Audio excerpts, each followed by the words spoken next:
Hey, j'espère que vous allez bien. Aujourd'hui on est jeudi 11 février et je déménage en Corée dans exactement 2 jours. C'est un truc de fou. Même si je le dis à haute voix, j'ai toujours pas l'impression que c'est vrai. Je crois que je vais y croire que quand je serai arrivée à Séoul et que je me dirai vas-y c'est bon.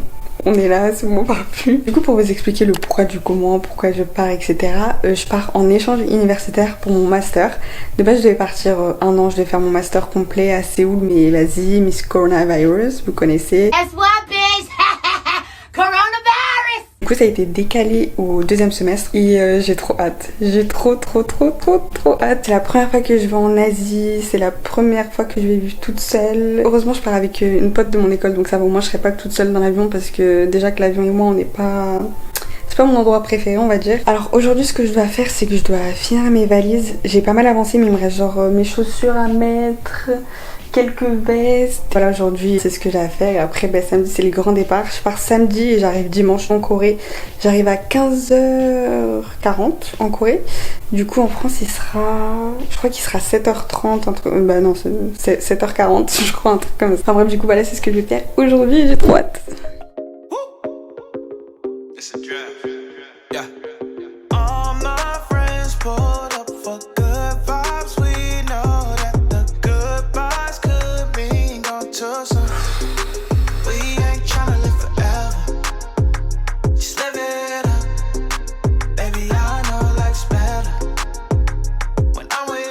Regardez, j'ai fait une réserve de produits pour mes cheveux parce que là-bas je pense pas qu'ils aient des chamois et tout.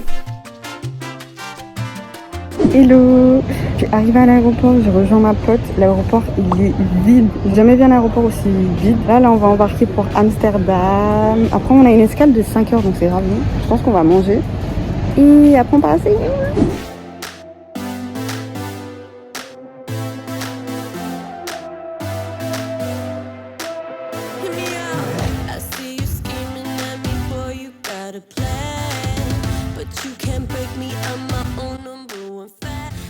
Gentlemen, welcome to Amsterdam. Qui a répondu à la story là? It was at this moment that he knew. He fucked up. Leur style est dégueulasse. Thank you. Donc je cru que c'était mon verre. Je juge là. Il a une odeur chelou. C'est de l'ice pétillant. C'est de l'ice pétillant. Personne ne sait ici. Franchement j'ai bien fait de pas prendre leur boisson en fait. Je vous le dis, si vous venez en Hollande, ne prenez jamais de l'ice tea. Hollande et Pays-Bas c'est la même chose. L'Hollande c'est une partie des Pays-Bas. Non? J'en sais rien. Je suis nulle en géographie, pour moi c'est 2 pays, mais après... Mais du coup tu l'as préféré où là? L'Hollande? Par là. Honnêtement genre... Mais non c'est un pays. Mais oui c'est un pays mais c'est le Pays-Bas. Vas-y, on a la wifi. On a dit Hollande. Merde c'est Pays-Bas. Bah oui. Région aux Pays-Bas. Mais c'est une région des Pays-Bas. L'Hollande. Et juste nous communément on dit l'Hollande. Bon, note sur 20 de ce McDo. Les nuggets elles étaient bonnes. Pas le même goût qu'en France mais ça va. Les frites aussi, l'ice tea, moins 5 sur 10 vraiment.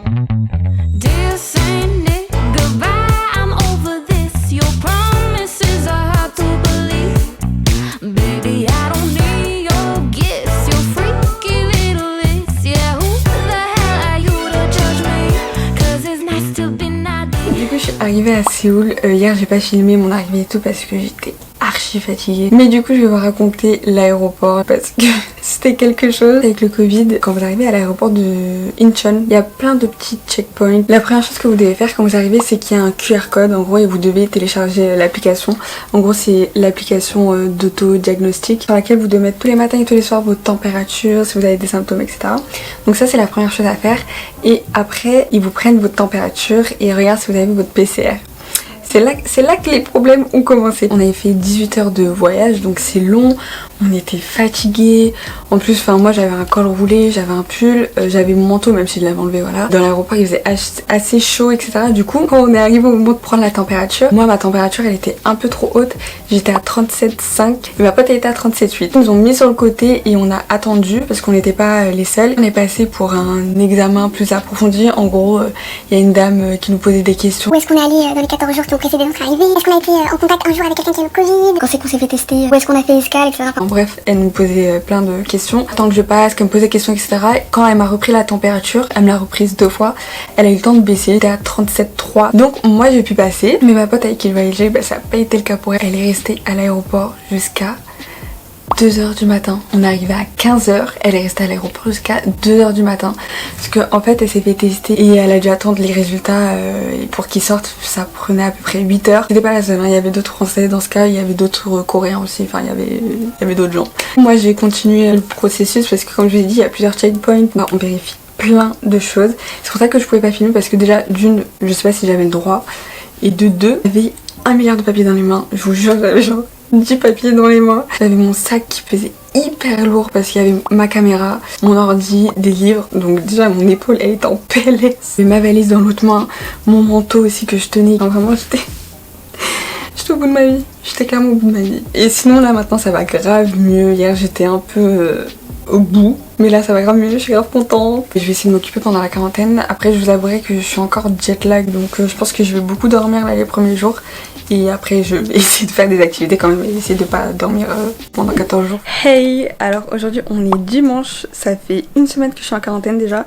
Et j'ai absolument rien fait pendant 1 semaine, j'ai dormi pendant 1 semaine. Je sais pas pourquoi je suis autant fatiguée mais là c'est bon, je me suis décidée à me bouger enfin. Parce que je vais pas rester à dormir pendant 2 semaines quand même. Donc je me suis dit que j'allais vous montrer ma chambre, même s'il n'y a rien d'exceptionnel. Mais quand même je vais vous montrer tout ça. Alors pour commencer ici on a mon petit bureau. Donc c'est un bureau normal avec une chaise. Là c'est un peu le bordel parce que j'ai mis ma pochette d'ordi, du make-up et tout. J'ai pris des chocs à pic de France parce que je savais pas ce qu'ils mangeaient ici au petit déj et j'avais peur qu'ils mangent salé. Du coup j'ai pris des chocs à pic au cas où. Voilà, ici une petite lampe de bureau. Voilà, une petite lampe de bureau pour travailler. Et là c'est mon repas de ce midi. Il est 16h mais j'ai toujours pas mangé donc je vais manger juste après. Et voilà, donc franchement grave pratique, il est assez grand et tout, pour travailler, pour manger, c'est parfait. Ensuite au-dessus de mon bureau j'ai une fenêtre, mais comme vous voyez c'est pas une fenêtre où je vois à l'extérieur, c'est genre une fausse fenêtre. J'ai pas de lumière du jour, ça c'est un peu chiant. Je pense que c'est peut-être pour ça aussi que j'étais grave fatiguée, c'est que je vois pas du tout le soleil, ni le ciel, ni rien. J'ai que la lumière artificielle. Ensuite ici j'ai mon lit. Alors, j'ai un lit superposé, je sais pas trop pourquoi. C'était peut-être une chambre double avant. Moi, je dors en bas, voilà, c'est un lit normal, un lit simple. Et en haut, j'ai mis toutes mes affaires, ou presque toutes mes affaires. Je crois que j'ai pas tout sorti, mais je les ai mises là, vu que j'ai pas de placard. Au moins, ça me fait un espace de rangement, ouais, donc c'est cool. Ici, super pratique, j'ai un portant pour mettre toutes mes vestes, donc ça c'est super bien aussi. En dessous, ici, j'ai mis mes chaussures. Là j'ai une poubelle mais on s'en fout. Ici j'ai un mini frigo, c'est des petites briques et des petits snacks qu'ils nous ont donné mais je les ai pas mangés parce que j'avais pas envie. Ça c'est un truc qu'ils nous ont donné quand on allait se faire tester. En gros c'est un pack avec des masques. Ça c'est une lotion désinfectante que j'ai déjà mais bon ils nous en ont donné une deuxième. Ça c'est des poubelles et ça... j'arrive pas à la couper. Et ça c'est les règles pour la quarantaine en gros. Voilà. Ici j'ai un mini chauffage parce qu'il fait super froid ici encore. Enfin aujourd'hui ça va. Il y a quelques jours il faisait moins 10 ressenti, moins 16. Enfin je vous laisse imaginer à quel point j'avais froid. Je suis partie chez moi, il faisait 20 degrés, je suis arrivée ici, j'ai pas compris. Ensuite on a la salle de bain. Par contre particularité de la salle de bain, je crois que c'est commun en Corée, mais en gros vous voyez il n'y a pas d'espace pour la douche. En France il y a une douche et il y a le reste, mais ici la pièce entière c'est la douche. Vous voyez ce que je veux dire? Du coup quand je me douche, ça en met partout. Au moins c'est grand. Il y a les toilettes aussi. Il y a un miroir qui est assez grand, donc ça c'est bien. Je peux bien me voir et tout. Vu que j'ai pas d'autres miroirs dans ma chambre, au moins ici je peux me voir presque en entier. Voilà le robinet, etc. Ici, j'ai un petit espace pour mettre mes affaires des toilettes, mes shampoings et tout ça, j'ai un espace pour le mettre là. Du coup voilà pour ma chambre, franchement j'ai vraiment pas à me plaindre parce que c'est assez grand. J'ai quand même de la place pour bouger, faire ce que je veux, faire mon sport, etc.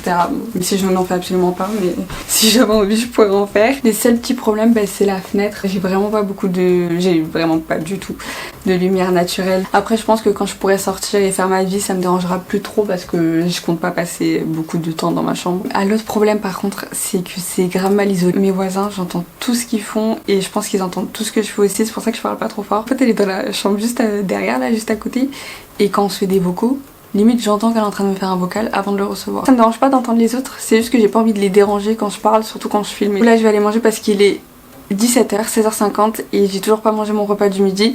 Sachant qu'ici, je sais pas si c'est juste parce qu'on est en quarantaine ou si c'est tout le temps comme ça, mais ils nous emmènent la nourriture super tôt. Là il est presque 17h, il est 16h50 et ils vont ramener la nourriture là bientôt entre 17h et 18h. Mais du coup je mange tout le temps froid parce que moi je mange pas à 18h, moi je mange à, je sais pas, 20h, 21h, bref je vais aller manger. Aujourd'hui c'est du riz avec du poulet et les petits trucs jaunes, je crois que c'est des œufs mais moi j'aime pas donc je les enlève à chaque fois. Franchement depuis le début de la quarantaine, donc depuis une semaine, la nourriture qu'ils me donnent et tout, franchement c'est bon. En fait ils ont donné un burger avec du poulet, c'était tellement bon, j'en rêve encore. Du riz, du poulet, des fois il y a de la viande, genre du bœuf et tout. Mais moi j'aime pas trop le bœuf, j'aime pas trop la viande tout court en vrai. Franchement c'est bon. Après je vous avoue que manger asiatique midi et soir tous les jours quand t'as pas l'habitude de manger asiatique c'est un peu compliqué.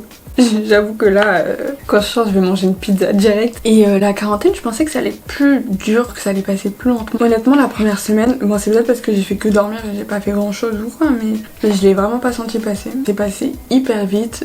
J'arrive même pas à me dire que là, ça fait déjà une semaine que je suis là. Désolée s'il y a du bruit, j'ai allumé mon chauffage parce qu'il fait trop froid là. Ah oui, moi aussi, je sais pas si vous avez remarqué, mais j'ai éclairci mes cheveux. Comme je vous ai dit, la luminosité dans ma chambre, ce n'est pas trop ça, donc je sais pas si vous voyez. Mais j'ai éclairci. Je vous mettrai une photo de toute manière. Là ça me saoulait, mes cheveux ils me saoulaient, je sais pas. Surtout là avec l'hiver je suis assez claire donc je sais pas, j'avais besoin d'un peu de peps là sur mon visage. Donc du coup j'ai fini de manger et là je pense que je vais aller m'allonger un peu. Je vais aller m'allonger un peu et après je sais pas, peut-être avancer un peu le montage du vlog.